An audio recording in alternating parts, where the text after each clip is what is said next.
Përshëndetje dhe mirë se erdhët të gjithë ju të shenjën së Bërqapi. Do bëjmë një mesazh për ju që është the brother, më falë se më goja, the brother in darkness, vëllezrit në errësirë, që në fakt është një thirrje për energjinë femërore. Është ka përcimi negativitetit për çfarë po bëhet fjalë, nuk e di të dashur Bërqapër, por që do ta lexojmë dhe një letër, këto janë oracle dhe kjo është tarot. Bërqap, këto letra tregojnë për një periudhë të fortë transformimi ku po mëson të kthehesh në dritë pas sfidave, errësirës.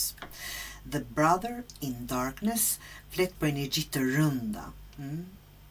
Sfida, probleme, ngarkesa, bllokime, njerëz ose situata që kanë tentuar të të rrezojnë, të të ndalin ose të të mbushin me dyshim.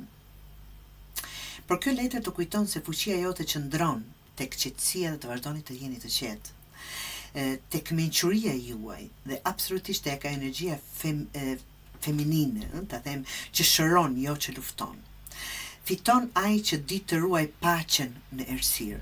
Dhe apo, kjo mund të jetë kështu, në një këtë errësirë, çfarëdo që jeni duke kaluar, mundohu të ruash paqen brenda vetesh, që të mos mundin ato errësira që kanë kapluar situatën e juaj të dashur Bërqapër.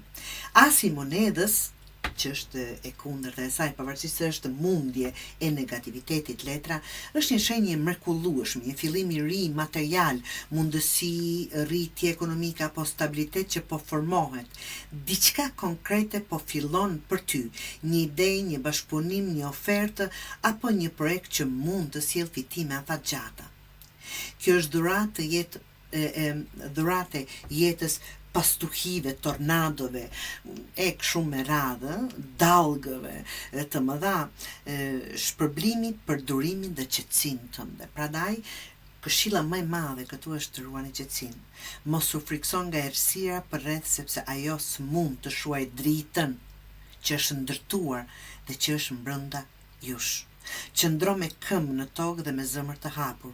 Diçka e qëndrueshme dhe e bekuar po merr formë për ty. Forca jote është në mënyrë se si do përballesh me vështirësi, pa i lënë ato të bëjnë të ashpër apo të rrëzojnë të dashur Bërqap. Nuk ka errësirë që mund të shuaj një shpirt që ka mësuar të ndriçojë nga brenda. Këtë mos e harroni kurrë.